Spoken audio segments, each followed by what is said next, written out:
The city was always quieter in the early hours, before the sun had the courage to rise and before the world remembered its obligations. In those moments, the streets belonged to the insomniacs, the night shift workers, and the people who had nowhere else to be. For Michael Reed, these hours were both a curse and a comfort. He had learned to live with the silence, to let it fill the rooms of his apartment and settle in the spaces his wife used to occupy. 3 years had passed since the accident, but the ache of her absence was a constant, a dull throb beneath the surface of his daily routines. Michael was a single father now, a role he had never imagined for himself. He was 36, with a job that demanded more than it gave, and a daughter who was the only reason he got out of bed most mornings. Emma was 7, all wild curls and stubborn questions, and she had inherited her mother's laugh, a sound that sometimes made Michael's heart twist. With longing, he tried to give her stability to make up for what she had lost. But there were days when he wondered if he was enough. The night of the company holiday party was supposed to be uneventful. Michael had promised Emma he'd be home before midnight, and he meant it. He didn't like leaving her with babysitters, even though Mrs. Carter from down the hall was practically family by now. But the invitation had come from his boss, and Michael knew better than to decline. The company was small, a digital marketing agency with more ambition than resources, and Michael was the senior project manager, the one who kept the chaos from spilling over. He wore his responsibility like armor, always calm, always in control. The party was held at a rooftop bar downtown, the kind of place with exposed brick and Edison bulbs, where the drinks were overpriced and the music was just loud enough to discourage real conversation. Michael arrived late, as he always did, and found a corner near the windows where he could watch the city lights flicker below. He nursed a single glass of whiskey, making it last as long as possible, and exchanged polite small talk with colleagues who barely knew him outside of work. He noticed her almost immediately. Julia Bennett. She worked in the creative department, a copywriter with a reputation for brilliance and a tendency to keep to herself. Michael had always admired her from a distance, the way she listened more than she spoke, the way her eyes seemed to see straight through the noise. She was younger than him by a decade, maybe more, but there was something about her that felt old-souled, as if she carried secrets she'd never share. They had spoken only a handful of times, always about work. Julia was efficient, precise, and unfailingly polite. She never lingered in the break room, never joined the others for after-work drinks. Tonight, though, she looked different. Her hair was down, falling in loose waves around her shoulders, and she wore a dress that was simple but striking, a deep blue that made her eyes seem almost luminous. She stood alone near the balcony, a glass of wine in her hand, watching the city as if she were waiting for something. Michael hesitated before approaching her. He wasn't the type to make small talk for the sake of it, but something about the way she stood so still, so apart from the crowd, made him want to bridge the distance. He walked over, careful not to startle her, and offered a tentative smile. Not a fan of parties, he asked, his voice low. Julia glanced at him, her lips curving into a faint smile. Not really. But sometimes it's easier to show up than to explain why you didn't. He nodded, understanding more than he cared to admit. They stood in companionable silence for a moment, the noise of the party fading into the background. Michael found himself relaxing, the tension in his shoulders easing just a little. Do you ever feel like you're just going through the motions? Julia asked suddenly, her gaze fixed on the skyline. Michael considered the question. Every day, he admitted. But I guess that's what keeps us moving forward. Julia looked at him then, really looked, and for a moment Michael felt exposed, as if she could see all the cracks he tried so hard to hide. He cleared his throat, searching for something to say, but Julia saved him the trouble. I'm glad you came over, she said softly.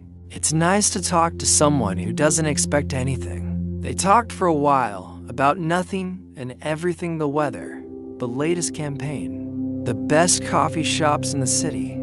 Michael was surprised by how easy it was, how natural. He found himself laughing, really laughing, for the first time in months. Julia's wit was dry, her observations sharp, and he realized he had underestimated her. As the night wore on, the party grew louder, the crowd looser. Michael checked his watch, guilt prickling at the edges of his mind. He needed to get home to Emma. He excused himself, promising Julia he'd see her at work, and made his way to the coat check. But as he reached the elevator, he heard footsteps behind him. "Michael, wait." He turned to find Julia hurrying after him, her cheeks flushed. She hesitated, then pressed a slip of paper into his hand.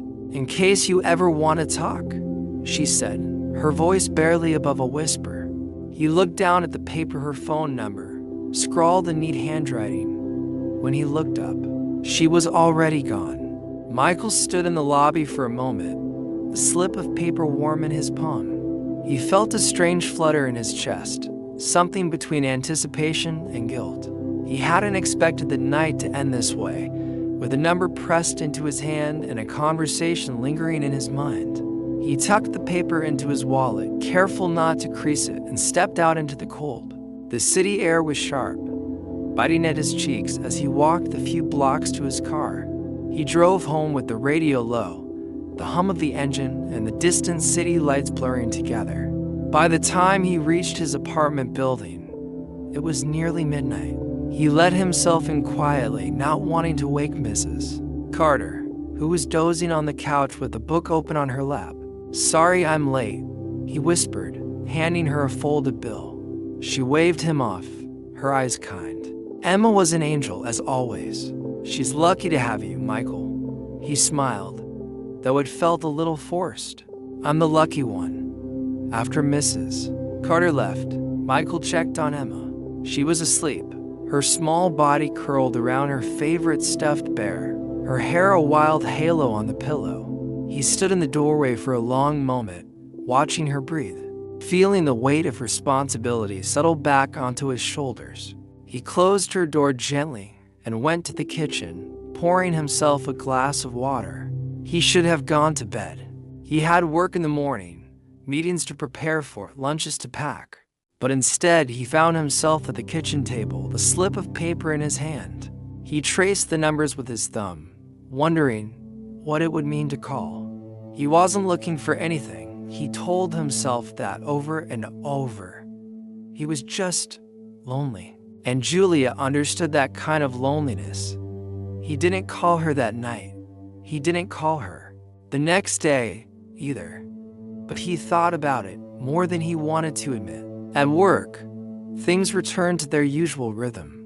Michael was good at his job, organized, efficient, respected.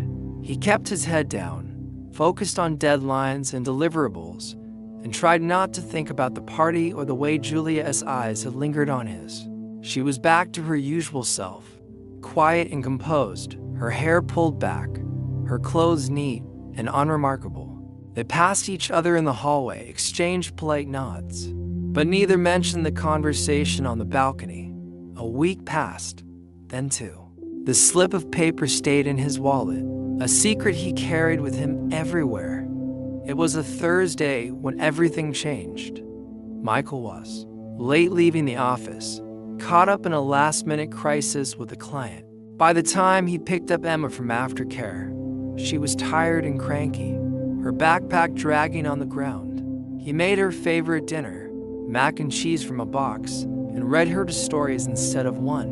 When she finally fell asleep, he sat on the edge of his bed, exhausted. His phone buzzed, a number he didn't recognize. "Hi, it's Julia. I hope this isn't weird. I just needed someone to talk to. If you're awake." He stared at the message, his heart thudding. He typed back before he could overthink it. "I'm awake. Are you okay?" A pause. Then, "Not really. Can I call you?" He hesitated, then typed. Yes, the phone rang almost immediately. Julia's voice was quiet, shaky. "I'm sorry," she said. "I know it's late. I just didn't know who else to call." "It's okay," Michael said, his voice gentle. "What's going on?" There was a long silence. He heard her breathing, the faint sound of traffic in the background. "I got some news tonight," she said finally, "about my dad. He's sick. Cancer. They don't know how long he has." Michael's chest tightened. "I'm so sorry, Julia." She laughed, a brittle sound. "I don't know why I'm telling you this. We barely know each other. Sometimes it's easier with someone who doesn't expect anything," he said, echoing her words from the party. She was quiet for a moment. "Yeah, maybe." They talked for a while, about her dad, about fear, about the way life could change in an instant. Michael listened, offering what comfort he could. He told her about losing his wife, about the nights when the silence felt like it would swallow him whole. Julia listened, her voice softening. "Thank you," she said when they finally hung up. "For listening. Anytime," he said, and meant it. After that night, something shifted between them. They started texting, small things at first. Jokes about work, complaints about the weather, pictures of their morning coffee. It was easy, unforced. Michael found himself looking forward to her messages, to the way she made him laugh even on the hardest days. One Friday, Julia suggested they meet for coffee. Michael hesitated. He hadn't been on a date since his wife died, and he wasn't sure he was ready. But Julia wasn't asking for a date. She just wanted company, someone to sit with in the quiet. They met at a small cafe near the park, the kind of place with mismatched chairs and a chalkboard menu. Julia was already there when he arrived, her hair pulled back, a book open in front of her. She smiled when she saw him, and for the first time, Michael felt something like hope. They talked for hours, about everything and nothing. Julia told him about her childhood, about the way her mother used to sing in the kitchen. Michael told her about Emma, about the way she insisted on wearing mismatched socks. They laughed, and for a little while, the world felt lighter. When they parted, Julia hugged him. It was brief, but it lingered. That night, Michael lay awake, staring at the ceiling. He thought about Julia, about the way her hand had felt on his back, about the way she listened without judgment. He wondered what it would mean to let someone in again, to risk the pain of loss for the chance at something real. The days that followed were a blur of routine and anticipation. Michael found himself checking his phone more often, waiting for Julia's name to light up the screen. Their conversations grew longer, more personal. They shared stories they hadn't told anyone else. Julia about her father's slow decline. Michael about the first time he realized he was truly alone after his wife's funeral. There was a comfort in their honesty, a sense that neither had to pretend. Emma noticed the change in her father. She was perceptive, as children often are, and one evening as they sat together on the couch, she looked up at him with wide, curious eyes. "Daddy, why do you smile at your phone now?" Michael laughed, ruffling her hair. "Just talking to a friend, kiddo." Emma considered this, then nodded, satisfied. "Is it a girlfriend?" He hesitated, then nodded. "Yes, it's a girlfriend. Her name is Julia." Emma grinned, her missing front tooth making her look even younger. "Is she nice?" "She's very nice," Michael said, and realized he meant it more than he'd expected. The next week, Julia asked if he wanted to go for a walk. It was a Saturday, the air crisp with the promise of spring. Michael brought Emma along, unsure if it was the right thing, but feeling it was time. Julia met them at the park, a little nervous, her hands tucked into the pockets of her coat. Emma took to Julia immediately, peppering her with questions about her favorite animals and whether she liked ice cream. Julia answered each one with patience and humor, and soon the three of them were laughing together, Emma skipping ahead to collect dandelions. They walked for hours, talking about everything from books to bad movies. Michael watched Julia with Emma, the way she listened, the way she knelt to tie Emma's shoe without being asked. It was a small thing, but it meant everything. Afterward, they sat on a bench while Emma played on the swings. Julia turned to Michael, her expression serious. "Is this okay?" she asked quietly. "Me being here, with you and Emma?" Michael nodded. "It's more than okay. I want you here." Julia smiled, relief softening her features. "I want to be here, too." They sat in comfortable silence, watching Emma soar higher and higher, her laughter ringing out across the park. For the first time in a long time, Michael felt like he was exactly where he was supposed to be. But life, as always, had other plans. That night, Julia called him, her voice trembling. "I need to tell you something," she said. "Something I should have told you before." Michael's heart pounded. "What is it?" There was a long pause. He could hear her breathing, could imagine her sitting on the edge of her bed, twisting the hem of her shirt in her hands. "I'm leaving," she said finally. "My dad, he's getting worse. My mom needs help. I have to go home for a while. I don't know how long." Michael closed his eyes, the ache in his chest sharp and sudden. "Of course, you have to be with your family." "I'm sorry," Julia whispered. "I didn't want to get close to you, to Emma, if I was just going to leave. But I couldn't help it." He swallowed hard. "I'm glad you did. No matter what happens, I'm glad." They talked for a while longer, making promises they both knew would be hard to keep. When they hung up, Michael sat in the dark, the silence pressing in around him. He wanted to believe that this wasn't the end, that Julia would come back, that they would pick up where they left off. But he knew better than to trust in happy endings. The next morning, he told Emma that Julia had to go away for a while. Emma was quiet, her small face serious. "Will she come back?" Michael hugged her tightly. "I hope so, kiddo. I really hope so." Julia left the following week. She sent Michael a message from the airport, a simple thank you for everything. He replied, telling her to take care of herself, to call if she needed anything. Then she was gone, and the days stretched out, long and empty. Michael threw himself into work, into being a father. He packed lunches, helped with homework, read bedtime stories.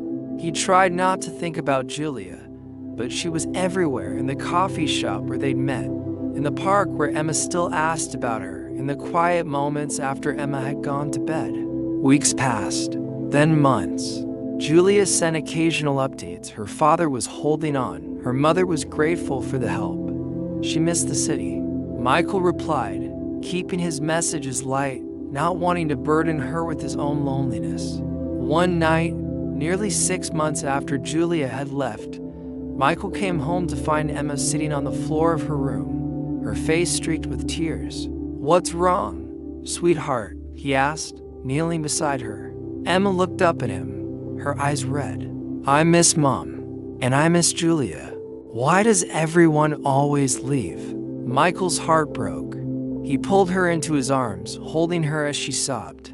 "I'm here," he whispered. "I'm not going anywhere." He rocked her until she fell asleep, then sat in the dark, his own tears silent. He realized then that he had been holding back, afraid to let himself hope, afraid to let himself feel. But Emma was right. People left. That was the risk of loving anyone. But maybe, just maybe, it was worth it. The summer came and went, and with it, the city seemed to shift. Michael noticed the subtle changes. The way the light lingered longer in the evenings, the laughter of children echoing from the playground, the scent of cut grass drifting through open windows. He tried to let these small joys fill the spaces that loss had carved out inside him. He tried to be present for Emma, to give her the kind of summer she deserved. They went to the zoo, made pancakes on Saturday mornings, and built elaborate forts in the living room. Sometimes, when Emma was asleep, Michael would sit on the balcony with a cup of tea, watching the city lights and thinking of Julia. He wondered how she was, whether she was coping with her father's illness, whether she missed him the way he missed her. He wanted to reach out, to ask if she was okay, but he held back. He didn't want to intrude, didn't want to make things harder for her. Instead, he poured his energy into work and fatherhood, telling himself that was enough. But the truth was, he felt her absence like a missing limb. He caught himself composing messages he never sent, replaying old conversations in his mind. He missed her laugh, the way she listened, the way she made him feel seen. He missed the possibility of something more. One evening in late August, as Michael was cleaning up after dinner, his phone buzzed. He glanced at the screen, expecting a work email or a reminder from Emma's school. Instead, it was a message from Julia. Hey, I know it's been a while. I just wanted to say hi. I hope you and Emma are doing well. Michael's heart leapt. He wiped his hands on a towel and typed back, his fingers trembling. We're good. Emma's growing like a weed. How are you? There was a pause. Then Julia replied, I'm okay. My dad passed away last week. It was peaceful. I'm staying with my mom for a bit, but I'll be back in the city soon. I'd like to see you, if that's okay. Michael stared at the screen, relief and sorrow mingling in his chest. He wanted to say 1,000 things, but he kept it simple. Of course, whenever you're ready. Julia didn't reply right away, but Michael didn't mind. He knew she would reach out when she was ready. For the first time in months, he felt a flicker of hope. The next few weeks passed slowly. Michael tried not to think about Julia's return, but it was always there, a quiet anticipation humming beneath the surface. He focused on Emma, on work, on the routines that kept him grounded. But every time his phone buzzed, his heart skipped a beat. Then, one crisp September morning, Julia called. Hey, she said, her voice soft but steady. Hey, Michael replied, unable to keep the smile out of his voice. I'm back, she said. Would you like to meet for coffee? He didn't hesitate. Yes, I'd like that. They met at the same cafe where they'd first sat together, the one with the mismatched chairs and the chalkboard menu. Julia looked tired, her eyes shadowed, but she smiled when she saw him. They hugged, and for a moment, Michael just held her, feeling the tension melt away. They talked for hours, catching up on everything and nothing. Julia told him about her father's last days, about the quiet moments they'd shared, about the grief that came in waves. Michael listened, offering comfort where he could, sharing his own stories of loss and healing. When they parted, Julia squeezed his hand. Thank you, she said, for waiting, for understanding. Michael smiled. I'm not going anywhere. Over the next few weeks, they saw each other more often. Sometimes Julia would join Michael and Emma for dinner. Sometimes they'd go for walks in the park. Sometimes they'd just sit together in comfortable silence. Julia was different now, quieter, more introspective. But Michael found he loved her all the more for it. She was honest about her grief, about the ways it had changed her, and Michael respected that. He knew what it was to be remade by loss. One evening, after Emma had gone to bed, Julia and Michael sat on the balcony, watching the city lights. Julia leaned her head on his shoulder, her voice barely above a whisper. I'm scared, she admitted. I'm scared to start over. I'm scared to let myself be happy. Michael wrapped his arm around her, holding her close. Me too, he said. But maybe we can be scared together. Julia smiled, tears glistening in her eyes. I'd like that. They sat in silence, the city humming around them, and for the first time in a long time, Michael felt at peace. He knew there would be hard days ahead, that grief didn't disappear just because you found someone to share it with. But he also knew that he wasn't alone anymore. He had Julia, he had Emma, he had hope. As autumn settled over the city, Michael found himself looking forward to the future. He didn't know what it would bring, but for the first time, he was willing to find out. The leaves began to turn, painting the city in shades of gold and crimson. Michael and Emma spent weekends raking piles in the courtyard, Emma leaping into them with shrieks of laughter. Julia joined them sometimes, her laughter mingling with Emma's. Her presence a gentle warmth that filled the spaces Michael hadn't realized were still empty. The three of them carved pumpkins, baked apple pies, and took long walks through the park, their footsteps crunching over fallen leaves. Michael found himself growing more comfortable with the idea of happiness. It was a tentative thing, fragile and new, but it was real. He watched Julia and Emma together, the way Julia listened to Emma's stories, the way Emma reached for Julia's hand without thinking. It felt natural, as if Julia had always been a part of their lives. One Saturday, as they sat around the kitchen table painting pumpkins, Emma looked up at Julia, her eyes bright. Will you come to my school play? She asked. I'm going to be a tree. Julia smiled, her eyes soft. I wouldn't miss it for the world." Michael watched the exchange, his heart full. He realized then how much he wanted Julia to stay, how much he needed her in their lives. But he was afraid to say it, afraid to push too hard too soon.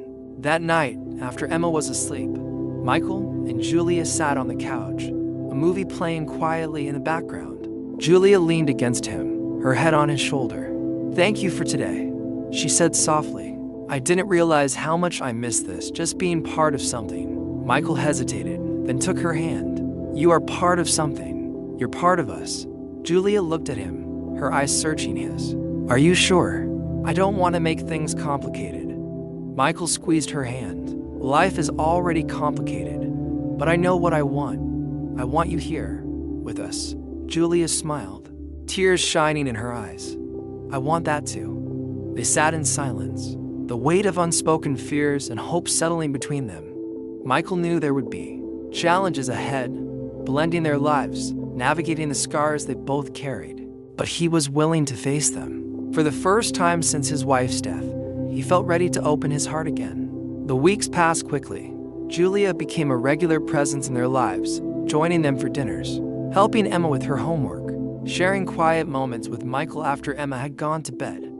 They talked about everything, about their past, their fears, their dreams for the future. Michael found himself confiding in Julia in ways he never had before, sharing memories of his wife, his struggles as a single father, his doubts and insecurities. Julia listened without judgment, offering comfort and understanding. She shared her own stories, her own pain, and Michael realized how much strength it took for her to be vulnerable. They built something together, slowly and carefully, each step a testament to their willingness to try again. One evening, as they walked through the park, Julia stopped and turned to Michael. "There's something I need to tell you," she said, her voice trembling. Michael's heart skipped a beat. "What is it?" Julia took a deep breath. "The night of the party, the night we first really talked, I wasn't just lonely. I was scared. I just found out about my dad, and I didn't know how to handle it. I drank more than I should have, and I don't remember everything that happened after I left. I woke up the next morning with a sense of dread, like I'd done something I couldn't take back." Michael listened, his heart pounding. He remembered that night, the way Julia had pressed her number into his hand, the way she disappeared into the crowd. He'd wondered if there was more to the story, but he'd never asked. "I'm sorry," Julia whispered. "I never meant to drag you into my mess. I needed someone, and you were there." Michael reached for her hand, his grip gentle.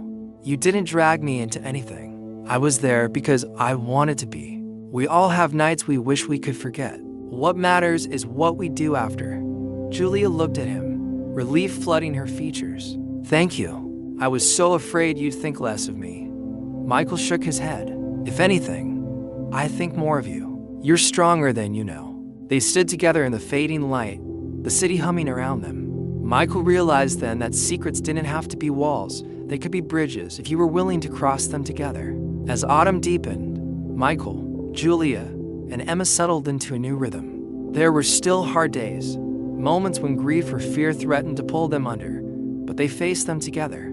They learned to lean on each other, to trust that they could weather whatever storms came their way. For Michael, it was a revelation.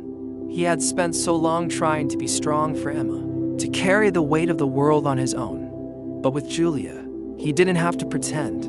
He could be himself, flawed, uncertain, hopeful, and that was enough.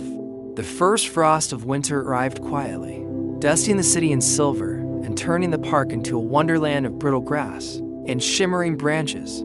Michael woke early that morning, the apartment still and cold, and watched the sunrise from the kitchen window. He made coffee, savoring the warmth in his hands, and thought about how much had changed in the past year. There was a time when mornings like this felt empty, the silence a reminder of everything he'd lost. Now, the quiet was different, full of possibility, of hope. Emma padded into the kitchen, her hair a wild tangle, her eyes still heavy with sleep. She climbed onto a stool and rested her chin on her hands, watching Michael with a sleepy smile. "Is Julia coming over today?" she asked, her voice hopeful. Michael smiled. "She is. She's bringing breakfast." Emma grinned, her mood instantly brighter. "Can we make snowflakes for the windows?" "Of course," Michael said, ruffling her hair. "We'll make a whole blizzard."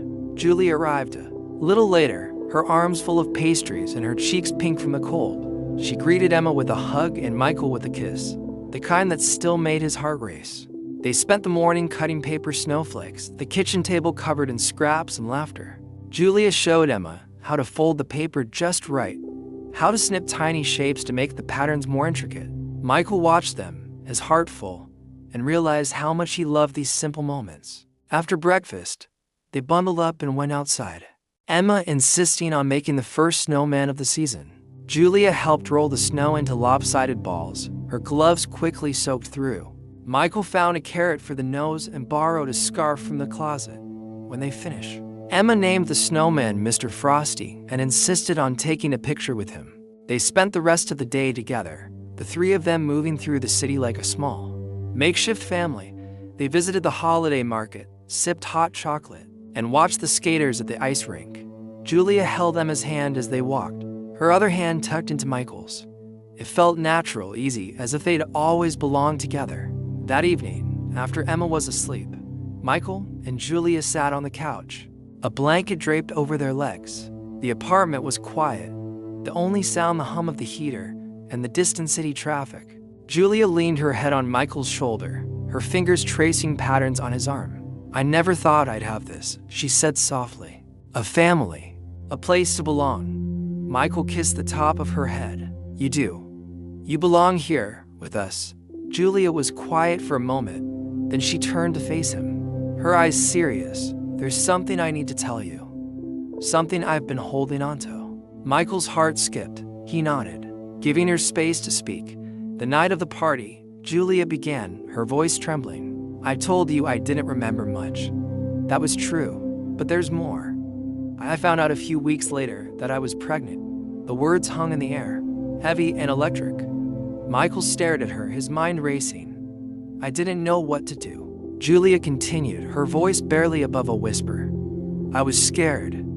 I didn't want to burden you, especially after everything you'd been through. And then, I lost the baby early on. I never told anyone, not even my mom." Michael reached for her hand, his own shaking. "Julia," she shook her head, tears slipping down her cheeks.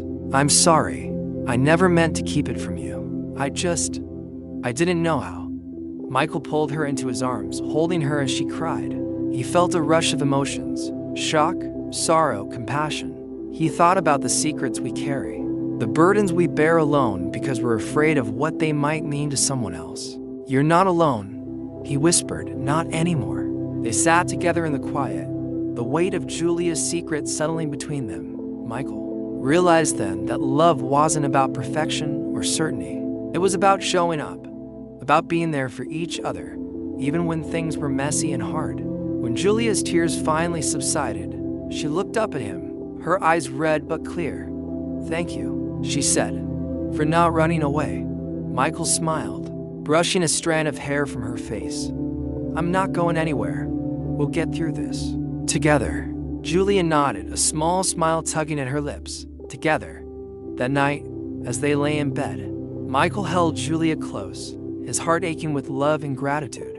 He thought about the journey they'd taken, the losses, the secrets, the moments of joy and pain. He realized that healing wasn't a destination, but a process, a choice they made every day. He whispered a promise into the darkness, a vow to be there for Julia, for Emma, for himself. No more running, no more hiding, just love, in all its messy, beautiful forms. Winter deepened, and with it came a sense of quiet reflection. The city slowed under the weight of snow, and Michael found himself savoring the stillness. He and Julia grew closer, their routines intertwining in ways that felt both new and inevitable.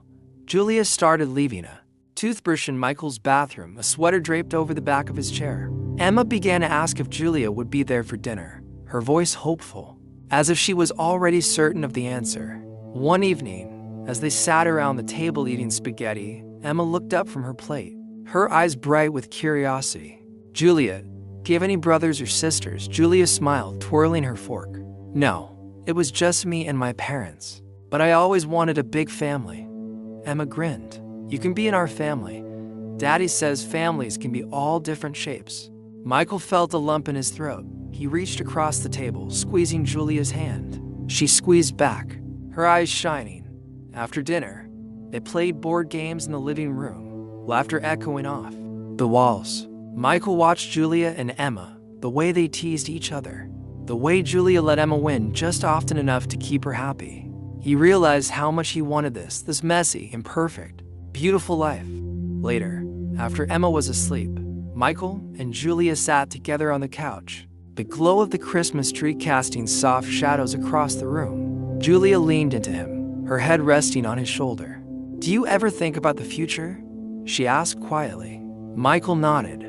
"All the time. I think about you, about Emma, about what it would be like to wake up with you every day." Julia smiled, her fingers tracing circles on his arm. "I want that too. I want to build something with you, something real." Michael turned to her, his heart pounding. "Move in with us," he said, the words tumbling out before he could second-guess them. "I know it's fast, but it feels right. I want you here, with us." Julia's eyes filled with tears, but she was smiling. "Yes," she whispered. "I want that more than anything." They kissed, the promise of a new beginning hanging in the air. The next few weeks were a whirlwind of packing and planning. Julia's apartment was small, filled with books and plants and memories. Michael helped her box up her things, Emma insisting on labeling every box with colorful markers. They made a game of it, laughing as they tried to fit Julia's life into the back of Michael's car. The first night Julia spent in the apartment, they celebrated with takeout and a movie. Emma insisted on making a welcome home sign, taping it to Julia's bedroom door. Julia hugged her, tears in her eyes. "Thank you, Emma. I've never felt so welcome." Emma beamed, her arms wrapped around Julia's waist. "You're part of our family now." As the days passed, they settled into a new routine. Julia took over breakfast duty, her pancakes quickly becoming Emma's favorite. Michael found himself looking forward to mornings, to the sound of Julia humming in the kitchen, to the way Emma's laughter filled the apartment. But even as they built this new life together, Michael knew there were still challenges ahead. Blending families was never easy, and there were moments of tension, Emma testing boundaries, Julia struggling to find her place. But they faced each challenge together, talking through their fears and frustrations, always coming back to the love that held them together. One night, as Michael and Julia lay in bed, Julia turned to him, her expression serious. "Do you ever worry that this is too good to be true?" she asked. Michael smiled, brushing a strand of hair from her face. "Every day. But I also know that we've earned this. We've been through so much, Julia. We deserve to be happy." Julia nodded, her eyes shining. "I want to believe that. I want to believe that we can have this together." Michael pulled her close, holding her as the city slept around them. He knew there would be hard days ahead, but he also knew that they could face anything, as long as they faced it together. The new year arrived with a flurry of snow and a sense of anticipation. Michael, Julia, and Emma celebrated with sparklers on the balcony, their laughter echoing into the night.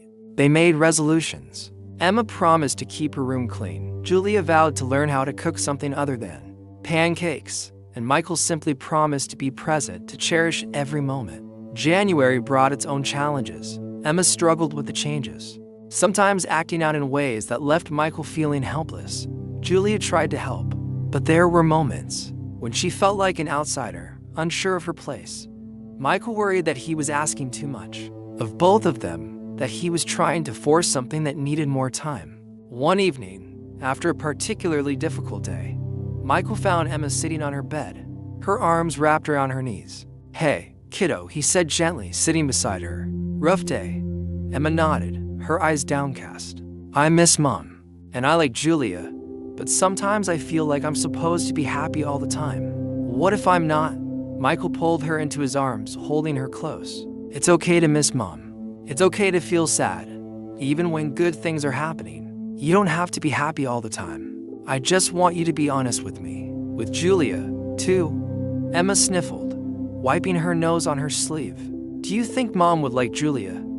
Michael smiled, his heart aching. "I think Mom would want us to be happy. I think she'd like Julia a lot." Emma nodded, her shoulders relaxing. Okay, that night, Michael talked to Julia, sharing Emma's fears and his own worries.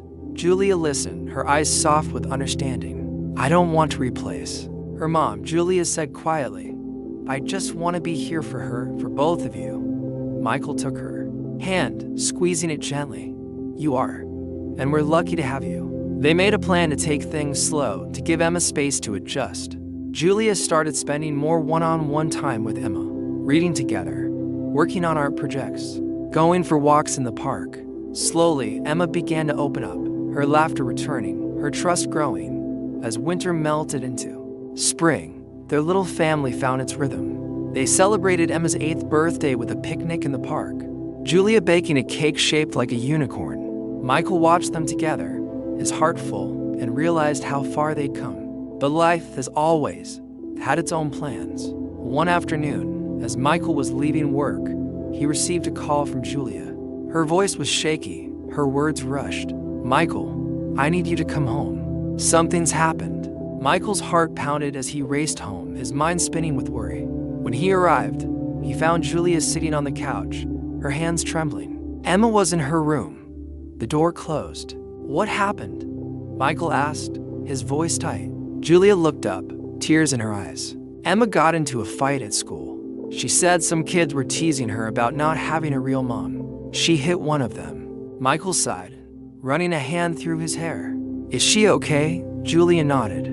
She's upset. She said she doesn't want to talk to anyone. Michael went to Emma's room, knocking gently. Can I come in? There was a pause, then a quiet okay. He sat beside her on the bed, pulling her close. I'm sorry you had a hard day, Em. Do you want to talk about it? Emma shook her head, tears streaming down her face. I just want things to be normal. Michael hugged her, his own eyes stinging. I know, sweetheart, but this is our normal now. And it's okay to be sad, or angry, or confused. We'll get through it, together. That night, after Emma was asleep, Michael and Julia sat together in the dark, holding hands. We're doing our best, Julia whispered. Michael nodded, his voice thick with emotion. And that's enough. Spring brought new beginnings. The city shook off its winter coat, and Michael felt a renewed sense of hope. He and Julia spent weekends planting flowers on the balcony, Emma helping by digging in the dirt and naming each plant. Their home was filled with color and laughter, the air alive with possibility. Julia started a new job at a local publishing house, her days filled with words and stories. Michael was proud of her, watching as she found her footing, her confidence growing with each passing week. Emma adjusted to the changes, her bond with Julia deepening. They shared secrets, inside jokes, and a love of silly songs that filled the apartment with music. One Saturday, as they sat together on the balcony, Julia turned to Michael, her eyes shining. I never thought I'd have this, she said softly. A family, a home. Michael smiled, pulling her close. Me neither, but I'm glad we found each other. Emma joined them, her arms full of wildflowers. She handed a bouquet to Julia, her eyes bright. For you, because you make Daddy happy. Julia hugged her, tears in her eyes. Thank you, Emma. You make me happy, too. They spent the afternoon together, the three of them tangled in a mess of blankets and laughter. Michael realized then that happiness wasn't about perfection. It was about showing up, about loving each other through the hard days and the good ones. But even as they built this new life, Michael knew there were still shadows lurking at the edges. He worried about the future, about the secrets they still carried, about the ways the past could reach out and pull them back. He tried to push those fears aside, focusing on the present, on the love that held them together. One evening, as they sat together after dinner, Julia turned to Michael, her expression serious. There's something I need to tell you, she said quietly. Michael's heart skipped. What is it? Julia took a deep breath. I've been offered a promotion. It's a big opportunity, but it means more hours, more responsibility. I want to take it, but I'm scared. I don't want to lose what we have. Michael listened, his mind racing. He knew how hard Julia had worked, how much she deserved this chance, but he also understood her fear, the worry that success might come at the cost of happiness. We'll figure it out, he said, taking her hand. We'll make it work, together. Julia smiled, relief flooding her features. Thank you. I just needed to hear you say that. They talked late, into the night, making plans, sharing dreams. Michael realized then that love wasn't about avoiding challenges, it was about facing them. Side by side, as spring turned to summer, their family continued to grow. They faced setbacks and disappointments, but they faced them together. Michael learned to trust in the strength of their bond, to believe that they could weather any storm. One night, as he watched Julia and Emma reading together, Michael felt a deep sense of gratitude. He thought about the journey they'd taken, the losses, the secrets, the moments of doubt and hope. He realized that healing wasn't a straight line, but a winding path, full of twists and turns. But with Julia and Emma by his side, he was ready for whatever came next. Summer arrived in a rush of heat and sunlight, the city alive with festivals and music drifting through open windows. Michael, Julia, and Emma fell into a rhythm that felt both new and deeply familiar. Mornings began with the clatter of breakfast in the kitchen, Julia humming as she poured coffee, Emma chattering about her dreams from the night before. Michael found himself smiling more, the heaviness that had once weighed him down now replaced by a quiet contentment. They spent weekends exploring the city, picnics in the park, afternoons at the museum, evenings watching movies with the windows open to let in the warm breeze. Emma's laughter became the soundtrack of their days, her joy infectious. Julia's presence was a steady comfort, her hand finding Michael's in crowded places, her voice soothing when the world felt overwhelming. One Saturday, they decided to take a trip to the beach. Emma had never seen the ocean, and her excitement was contagious. They packed a cooler with sandwiches and fruit, loaded the car with towels and sunscreen, and set off before sunrise. The drive was long, but the anticipation made it feel like an adventure. When they arrived, Emma ran straight to the water, her feet sinking into the wet sand. Julia followed, her laughter ringing out as Emma splashed her with cold waves. Michael watched them, his heart full. He joined them, the three of them chasing each other through the surf, building sandcastles, collecting shells. For a few hours, the world shrank to the size of their small patch of beach. The sun warm on their backs, the future stretching out before them like the endless horizon. As the sun began to set, they sat together on a blanket, watching the sky turn pink and gold. Emma leaned against Michael, her hair damp and tangled, her eyes heavy with sleep. "Today was the best day ever," she murmured. Michael kissed the top of her head. "I'm glad, sweetheart," Julia smiled, her hand resting on Michael's knee. "Thank you for this, for all of it." Michael looked at her, his heart overflowing. "Thank you for staying, for choosing us."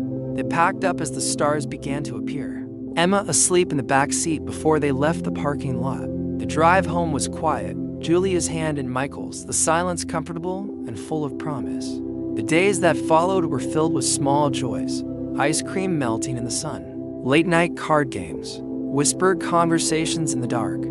Michael found himself thinking about the future, about the life they were building together. He wanted to make it official, to ask Julia to stay forever, but he hesitated, unsure if it was too soon, if he was asking too much. One evening, as they sat on the balcony watching the city lights, Julia turned to him, her eyes searching. "Do you ever think about getting married again?" she asked softly. Michael was quiet for a moment, considering his answer. "I do. I think about it a lot, but I don't want to rush you. I want you to be sure." Julia smiled, her eyes shining. "I am sure. I love you, Michael. I love Emma. I want to be a family, for real." Michael's heart soared. He reached for her hand, his voice trembling. "Will you marry me?" Julia laughed, tears streaming down her cheeks. "Yes, 1,000 times yes." They kissed, the city sparkling around them, the future bright and full of hope. Emma was overjoyed when they told her, her excitement bubbling over in a flurry of questions about dresses and flowers and whether she could be the flower girl. They spent the next few weeks planning a small ceremony, inviting only their closest friends and family. The wedding was simple, held in the park where they had spent so many afternoons together. Emma walked down the aisle ahead of Julia, scattering petals with a solemnity that made everyone smile. Julia wore a simple dress, her hair loose around her shoulders, her eyes never leaving Michael's. They exchanged vows under a canopy of trees, their promises quiet but fierce. Michael spoke of love and loss, of finding hope in the darkest places. Julia spoke of second chances, of choosing each other every day. When they kissed, the world seemed to hold its breath. the moment suspended in sunlight and laughter. Afterward, they celebrated with a picnic, Emma leading the charge in a game of tag, Julia and Michael watching her with matching smiles. As the sun set, Michael pulled Julia close, his heart full. "We did it," he whispered. Julia nodded, her eyes shining. "We did." That night, as they lay together in the quiet of their new life, Michael thought about the journey that had brought them here, the pain, the secrets, the nights he couldn't remember, and the love he never expected to find. He realized that every moment, every choice had led them to this. He held Julia close, Emma asleep in the next room, and whispered a silent thank you to the universe for second chances, for love, for family. The days after the wedding felt like a gentle exhale, as if the world itself had been holding its breath, and now, finally, everything could settle. Michael, Julia, and Emma returned to their apartment, the three of them moving through the familiar rooms with a new sense of belonging. There were still dishes to wash, laundry to fold, lunches to pack, but now every small task felt like a thread in the tapestry of their shared life. Emma adjusted quickly to the new normal. She took to calling Julia mom sometimes, testing the word on her tongue, watching Julia's face light up each time. There were still moments when she missed her first mother, when she would crawl into Michael's lap and ask for stories about her. But now those memories were met with warmth instead of pain. Julia listened to every story, never trying to replace what was lost, only adding to the love that filled their home. Michael found himself reflecting on the journey that had brought them here. He remembered the night of the company party, the confusion and fear, the secret Julia had carried alone. He remembered the ache of loneliness, the weight of responsibility, the night spent wondering if he would ever feel whole again. And he remembered the first time Julia had smiled at him, the way her eyes had seen straight through his defenses. He realized now that healing wasn't about erasing the past. It was about learning to live with it, to let it shape you without letting it define you. It was about forgiveness of others, of yourself, and about opening your heart to the possibility of joy, even when it seemed impossible. Julia, too, was changed. She had carried her own burdens, her own regrets. The secret she never meant to give had once felt like a shadow she could never escape. But Michael's acceptance, his willingness to share the weight, had given her the courage to let go. She found herself laughing more, dreaming more, believing in a future she had once thought was out of reach. Their life together was not perfect. There were still arguments, misunderstandings, days when the old fears crept in. But now, instead of pulling away, they leaned into each other. They talked, they listened, they forgave. They learned that love was not a cure, but a promise to show up, to try again, to choose each other every day. One evening, as summer faded into autumn, the three of them sat on the balcony, wrapped in blankets, watching the city lights flicker on. Emma was curled between them, her head on Julia's shoulder, her eyes heavy with sleep. "Tell me a story," she murmured. Michael smiled, glancing at Julia. "What kind of story?" "A happy one," Emma said, her voice soft. Julia kissed the top of her head. "How about the story of a single father, a night he couldn't remember, and a secret that changed everything?" Emma giggled, her eyes fluttering closed. "That's my favorite." Michael looked at Julia, his heart full, mine too. As the night deepened, Michael thought about all the things he had once feared, the loneliness, the uncertainty, the possibility of loss. He realized now that those fears had been the price of loving deeply, of living fully. He would never stop missing the people he had lost, but he would also never stop being grateful for the ones he had found. He held Julia's hand, feeling the steady beat of her heart, and knew that whatever the future held, they would face it together. Their story was not one of perfect endings, but of new beginnings, of hope, of forgiveness, of love that grew stronger with every challenge. And as the city slept around them, Michael whispered a silent promise to the night, to cherish this family, to honor the past, and to keep moving forward, one day at a time. Because sometimes, the greatest gifts are the ones we never meant to give, and the most beautiful stories are the ones we never expected to live.